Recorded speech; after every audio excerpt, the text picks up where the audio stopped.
mal, ter plena confiança que depois da cruz ele já veio salvo, meu irmão. Por isso que ele está sentado aqui.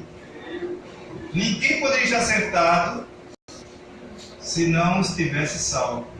O sacrifício de Jesus na cruz manifesta em nossas vidas hoje aquilo que ele já havia decretado, a eternidade para os seus filhos. O nosso espírito, que está nesse corpo temporariamente revestido hoje, né, não é de 15 anos, de 25 anos, de 30 anos, mas milhares e milhares de anos. E na cruz do Calvário, Jesus concretiza aquilo que nós não poderíamos fazer, que foi trazer a vida ao seu povo. Então, queridos, abram a sua Bíblia. Abram a sua Bíblia no livro histórico de Lucas. Nós sabemos que o Novo Testamento começa a partir de Romanos, não é de Mateus. Mateus ainda continua sendo um livro do Velho Testamento. Mateus, Marcos, Lucas e João faz parte do... e um pouco de Atos faz parte do Velho Testamento. Por quê, meu amado? O Novo Testamento, ele se dá quando o testador é morto. Né? A partir da morte de Jesus é que o Novo Testamento ele passa a ter vigor. E quando ele estava vivo, continuava a lei. Então Mateus, Marcos, Lucas e João faz parte do Velho Testamento, porque não estava em vigor. Né? Aquele testamento que seria para nós hoje não estava em vigor. Mas a Sociedade Bíblica colocou como se fosse o Novo Testamento, né? Nós lemos como um Novo Testamento. Porque é a história de Jesus, do Jesus Nazareno, do Jesus que padeceu, do Jesus que sofreu, Jesus que foi flagelado, Jesus que foi crucificado, para que hoje nós tenhamos direito a essa herança maravilhosa. Então, no livro de Lucas, capítulo 15, versos 11 e diante, vamos dissertar a mensagem com um título: Voltando para casa. Voltando para casa. Então diz nesse texto,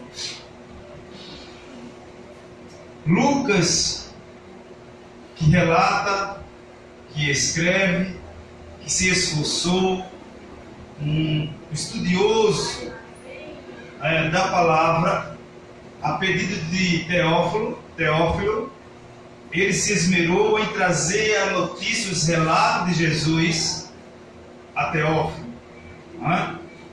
Então nesse texto ele fala, continuou. Veja que o verbo está numa continuação, né? É uma continuidade. Continuou é continuidade. Não parou, não cessou. Aí continuou. Certo homem tinha 2 filhos, narrando a história desse pai que tinha 2 filhos. E ele faz essa narração esclarecendo, mostrando o que acontecera com um dos filhos. Ele diz: o mais moço deles disse ao pai: Pai, dai-me a parte dos bens que me cabe. E ele lhes repartiu os haveres. Passados não muitos dias, o filho mais moço, ajuntando tudo que era seu, partiu para uma terra distante e lá dissipou todos os seus bens, vivendo dissolutamente na orgia, na embriaguez, na prostituição, na concupiscência da carne, fez tudo aquilo que a carne desejava, como um dia nós estávamos também. Né? Mas o moço disse: não, eu não quero estar no templo, isso aí é caretice, pai. Te adorar, né, não é o meu melhor. O melhor é estar lá fora, estar com os amigos, estar na roda das pessoas que enveredam para o caminho das drogas. Esse é o melhor. Né? Você está vendo que o texto está se narrando através de uma parábola. Né? Jesus está mostrando uma narração, fazendo uma narração por meio de uma parábola, de uma comparação que muitas vezes acontece conosco, no dia a dia da sociedade. Ocorre muito isso aqui. Quantos filhos saem de casa? Quantos filhos não dão a mínima para os pais? Quantos filhos não dão a mínima para os entes queridos? Diz: não, meu pai é careta, né? Ele fica aqui, eu vou embora. Larga os pais, joga os pais no asilo, joga os pais para outras pessoas tomarem conta. Então foi esse filho aqui. Né? Ele pensou só em si. Só quis pensar em você. Verso 14: depois de ter consumido tudo, sobreveio àquele país uma grande fome, e ele começou a passar necessidade. Esse aqui é o grande problema de muitas vezes nós não ouvir, não atentar para as pessoas mais maduras, que já tem experiência, que já passou pelo processo de criança, de jovem, de adolescente, de adultos e anciãos. Mas os filhos querem ser os sabedores, querem ser os conhecedores, e muitas vezes caem nessa cilada, como aconteceu com este jovem, com este moço, que não atentou para os conselhos do pai. Ele tinha de tudo, meu amado. Muitos de nós tínhamos de tudo, ou muitos têm de tudo, mas rejeita por causa das amizades, por causa das pessoas que estão ao seu redor, e a consequência é trágica. Olha que a consequência é trágica. Como diz o texto, né? Ele passou a ter necessidade. Ele passou a ter aquilo que na casa do pai não tinha. Ele veio a ter.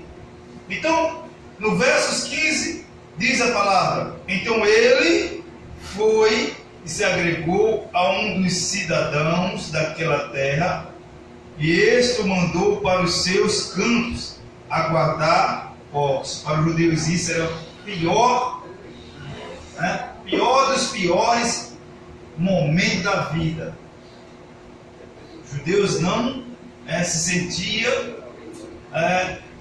desonrados com um acontecimento desse. Ser um cuidador de um porco, ser cuidador de porcos, para ele era desonra. Como também, né, as mulheres que não tivessem o cabelo longo, era desonra. No versos 16, ali desejava ele fartar-se da alfarroba que os porcos comiam, ou seja, o farelo. Você imagina a condição de um homem que tinha tudo, rico, próspero, mas por causa do seu eu, do seu egoísmo, do seu desejo, abandona tudo e diz: não, eu quero a minha parte, a minha herança, né? Dá o que é meu e eu vou embora. Não sei para onde, eu vou embora. E quando ele cai em si, ele percebe que fez a pior coisa de sua vida. Quantos de nós não passamos por isso? Não vivenciamos isso? Não vivemos isso? A nossa adolescência até a idade atual. Muitos de nós passamos por isso. Tivemos experiência acerca disso. Verso 17. Então, caindo em si, disse: quantos trabalhadores de meu pai têm pão com fartura? Quer dizer que ele estava pior do que os trabalhadores de seu pai. Imagina a situação dessa, meu amado. Que ponto chegou de um filho olhar e dizer: na casa de meu pai os trabalhadores são melhores do que eu. Come pão, come caviar, come o melhor bovino, carne bovina, e eu estou aqui comendo farelo, comendo alfarroba. Então, caindo em si, disse: quantos trabalhadores de meu pai têm pão com fartura e eu aqui morro de fome? Levantar-me-ei, irei ter com meu pai, e lhe direi: pai, pequei contra o céu e diante de ti. Já não sou digno de ser chamado teu filho. Trata-me como um dos teus trabalhadores. E levantando-se foi para seu pai. Vinha ele ainda longe, quando seu pai o avistou, e compadeci dele, correndo, o abraçou e beijou.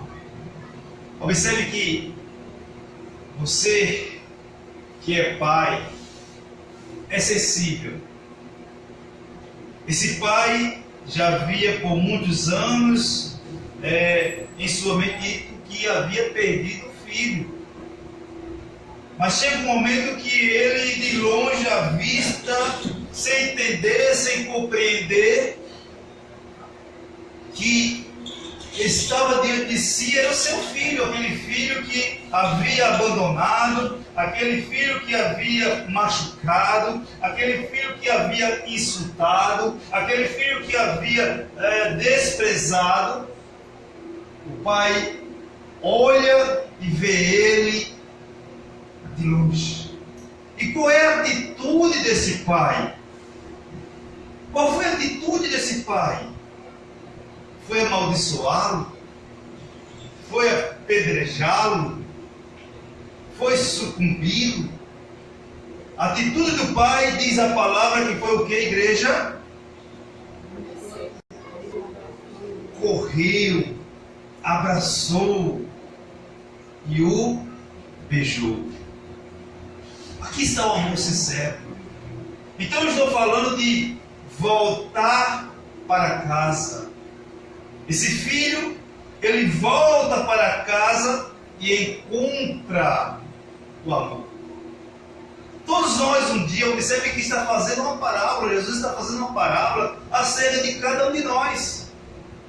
Um dia estavam com esse jovem, pegamos nossas heranças, pegamos as nossas vidas, fizemos delas o que bem entendíamos, nos afastamos desse pai maravilhoso, desse pai carinhoso, desse pai que faz tudo por nós, mas mesmo ele fazendo tudo, nos doando, nos abençoando com toda a sorte e bênção, preferimos estar fora da casa do Pai. Preferimos dar um passo para trás. Em vez de estar acompanhando, estar seguindo, estar guiando esse Pai, preferimos vivermos segundo as nossas concupiscências, segundo os nossos pensamentos.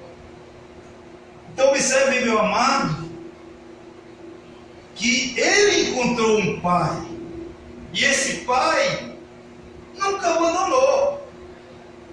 Esse pai nunca abandonou a sua igreja, esse pai nunca abandonou os seus pequeninos, esse pai nunca abandonou os seus filhos. Vamos parafrasear. Esse jovem, ele saiu da comunhão que ele tinha com o Pai. Como todos nós um dia estávamos separados da comunhão com o Pai. Mas ele próprio veio até a mim, até você e disse: tu és meu filho amado, tu és meu filho querido, tu és meu filho abençoado, tu és a minha pedra preciosa. Eu te amei antes mesmo de você receber o fôlego de vida aqui em terra. Antes mesmo de você ter esse corpo de carne, eu te amei. Então ele veio até nós. Não fomos nós que fomos a ele. Ele veio até nós, abraçou, beijou-nos e nos trouxe para o seu aprisco. Nos trouxe para a sua casa. Quando eu falo casa, meu amado, estou falando de galpão. Estou falando no sentido espiritual. Foi assim que o nosso Pai fez conosco. Então, queridos, e entenda que isso se deu quando estavam como inimigo dele.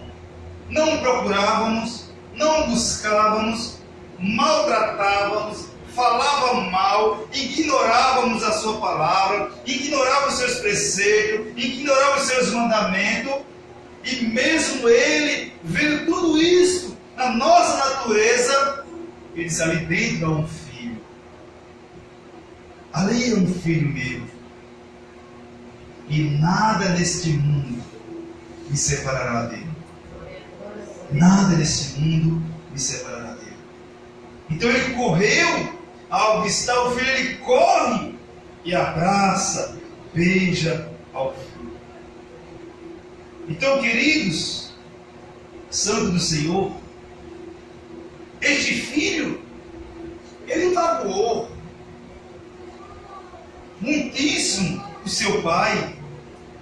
Esse filho trouxe tristeza para o seu pai. Esse filho trouxe dor para o seu pai, para a sua casa.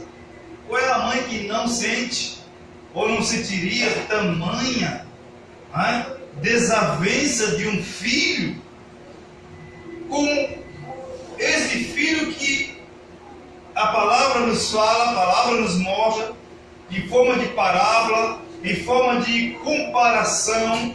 Ele compara essa geração com este filho, essa geração comparada com este filho, está ilustrando as ações dos filhos atuais, ilustra as ações dos nossos filhos perante os pais nos dias atuais. Quantos filhos, meu amado, não dão ouvido aos conselhos do pai? E lá para as tantas vão colher o que semeou. Eu estava falando com a irmã Ana. Eu colho hoje o que eu semeei há 10, 20 anos atrás. Não é porque eu plantei ontem que eu estou colhendo, não. Porque eu plantei ontem, eu vou colher talvez daqui a 20, 30 anos, não sei. Mas aquilo que você semear, você vai colher. Qual é o tipo de semente que você está semeando? Então observe que esse filho insultou o pai. E mesmo ele insultando o pai, meu amado, o pai, o avistando, ele perdoa, ele se rende, ele se dobra diante do filho, o abraça e o beija. Este é meu filho amado que estava perdido e foi encontrado. Isso era o estado de cada um de nós. Estávamos perdidos. Não tínhamos noção de vida, só compreendíamos o que o mundo ensinava, só compreendíamos o que o sistema religioso ensinava, só compreendíamos o que as tradições e os costumes nos apresentavam, menos o Salvador, menos aquele que nos amou antes mesmo da fundação do mundo. Nunca nos apresentava esse Deus amoroso, esse Deus carinhoso, esse Deus perfeito, que não está aí, meu amado, como o sistema religioso coloca esse Deus, que hoje Ele está com você, amanhã, se você vier errar, Ele separa de você. Não é esta forma que nós vemos nosso Deus, não é dessa forma que a Escritura fala do nosso Deus. Observe que por mais ser insultado esse Pai representa o nosso Salvador, o nosso Redentor, o Messias, o Deus eterno. E mesmo ele sendo insultado por tamanho insulto, ele correu ao avistar a graça ao Filho. Ele perdoa o Filho. Então, queridos, santo do Senhor, observe que ele não olhou para o ocorrido. Observe que ele não atentou para a afronta que sofreu. Observe que ele não atentou para o insulto que o filho havia feito, mas expressou o amor. Eu pergunto à igreja: nós temos expressado o amor? Por isso que recebemos um grande mandamento do Senhor,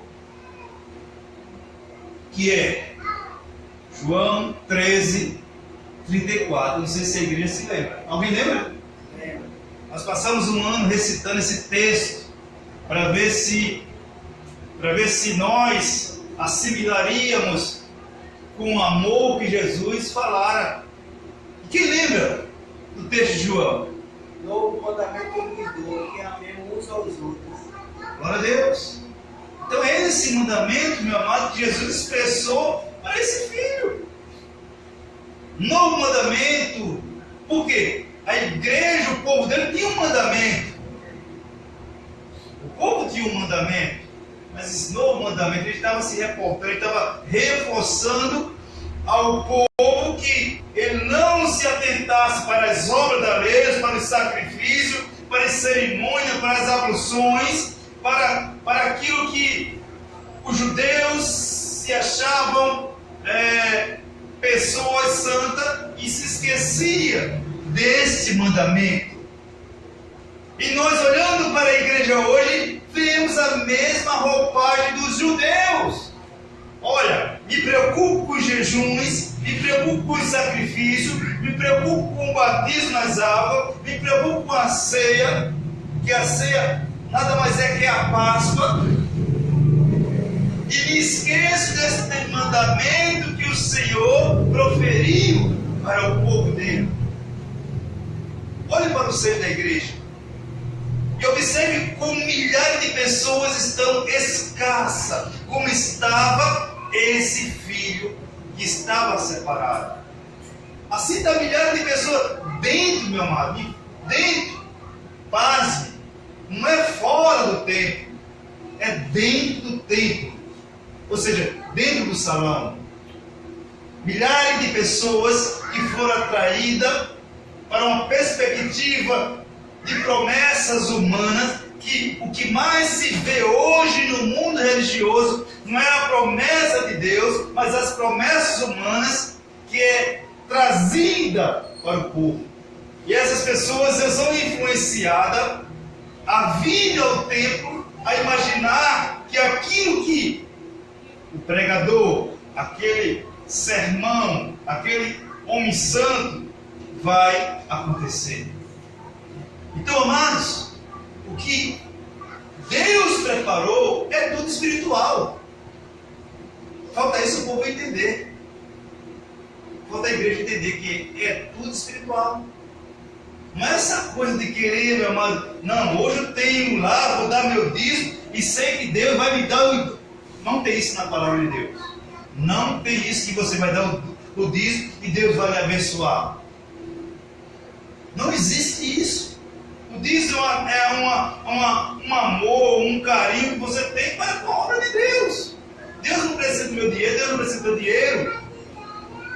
Mas nós contribuímos, como Paulo fala de dádiva, de amor. Eu não vejo Paulo falando da palavra dízimo. Vejo Paulo falando de oferta, de dádiva, de amor. Porque esse é o gesto, esta é a atitude que temos. Meu amado, você não é abençoado porque você dá o dízimo. Você é abençoado porque você é filho de Deus. Você é abençoado porque é filho de Deus. Não é porque eu dou o dízimo. Assim eu estaria barganhando a Deus. Dízimo, se for falar disso aí, é barganhar a Deus. Eu tenho que dar o dízimo para Deus me abençoar. Então isso é uma barganha, é uma troca. Eu dou e Deus me dá. Não. Eu sou abençoado, você é abençoado porque você é filho e não porque dá o dízimo. Então aconteceu isso com esse filho. E ele volta para casa e encontra o quê? Abrigo. Encontra amor. E quando os filhos de Deus voltam para casa, o que ele encontra?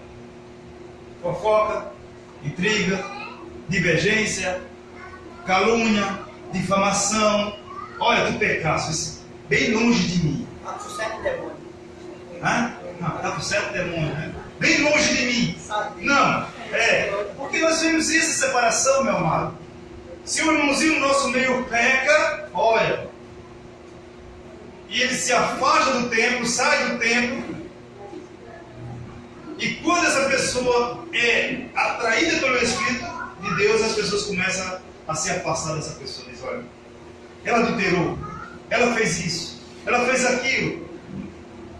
Não começa a tratar a pessoa da mesma maneira que esse pai tratou. Esse pai não ficou olhando de lado. Cuidado, viu? Cuidado. Esse pai não disse isso. Esse pai não olhou para o erro do filho. Ele fez o quê? Ele abraçou. Ele cuidou, meu amado. E quando os irmãos chegam com essa atitude de ter saído da casa do pai e que volta, recebe crítica. Em vez de receber abraço, em vez de receber o amor, recebe vamos dizer naquela música, tapas e beijos. Recebe tapas. Em vez de receber esse carinho, em vez de receber esse amor, ele recebe o contrário.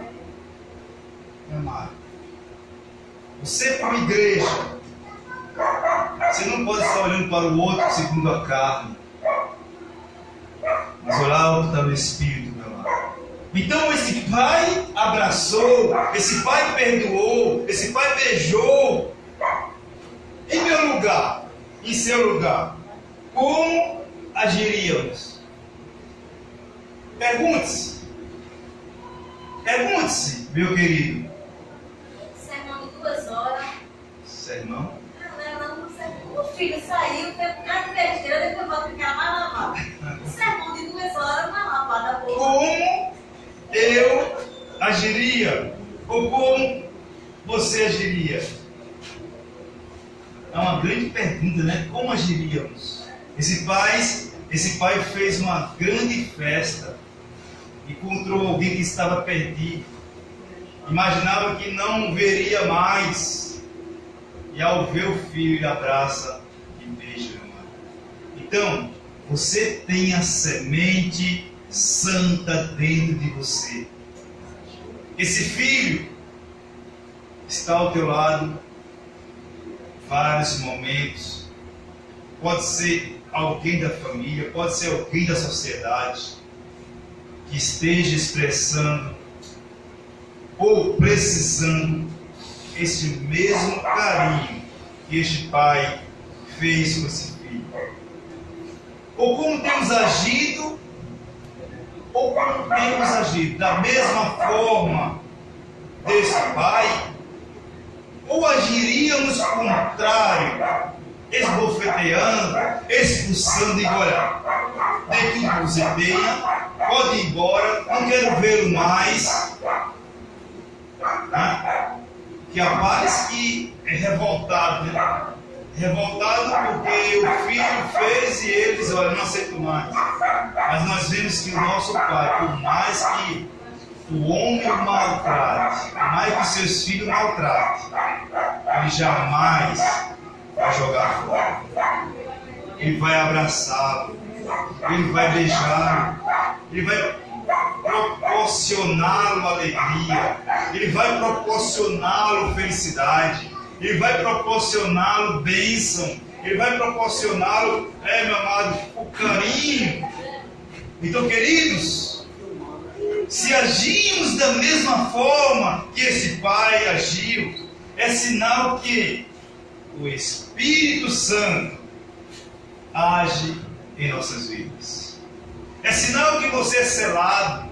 É sinal que você tem a marca preciosa. É sinal que você, meu amado, manifesta a atitude do Pai, a ação do Pai.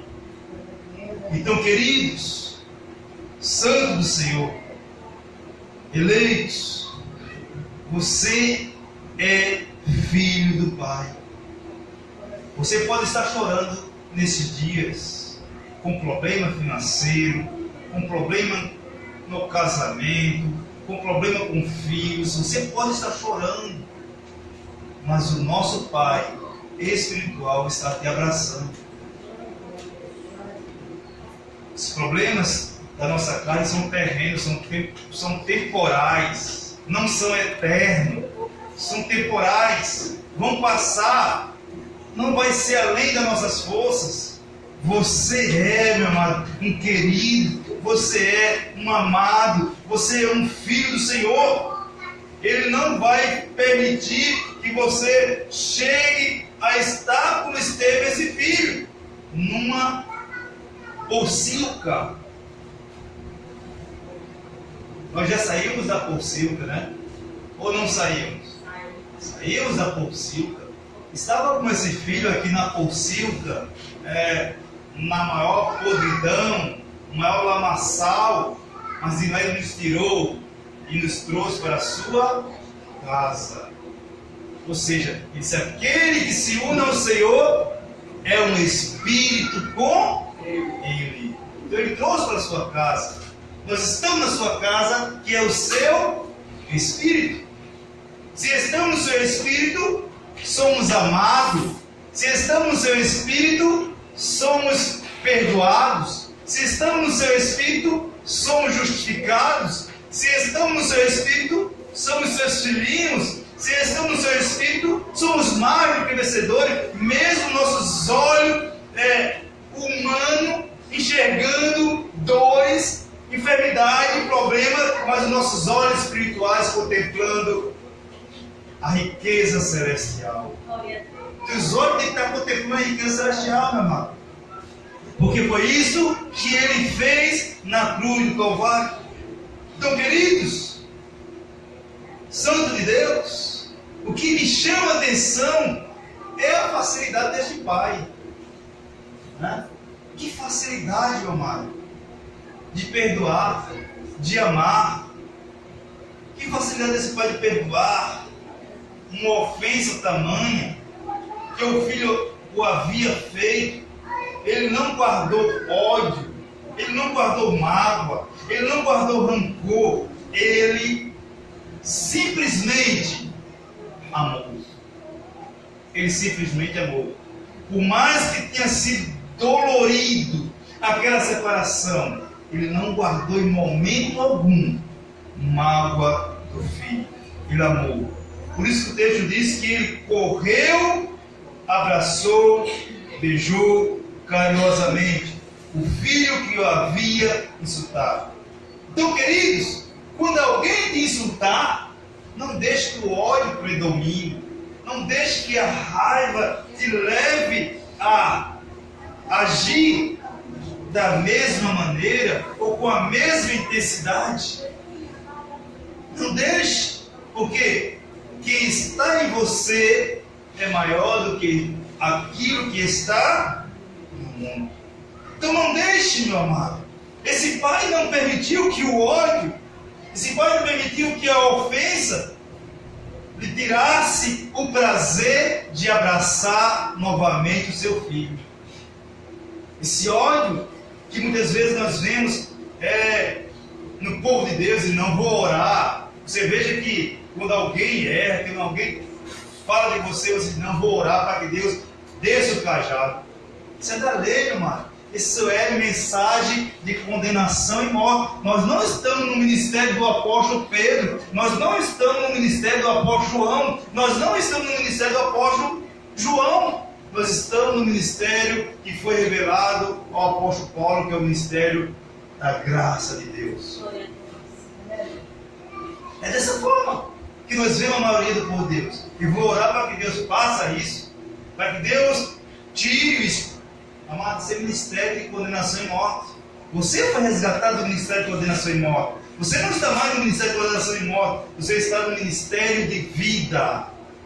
Entenda, você está no ministério de vida. E esse pai passou vida. Quando ele abraça, quando ele o beija, ele passa vida.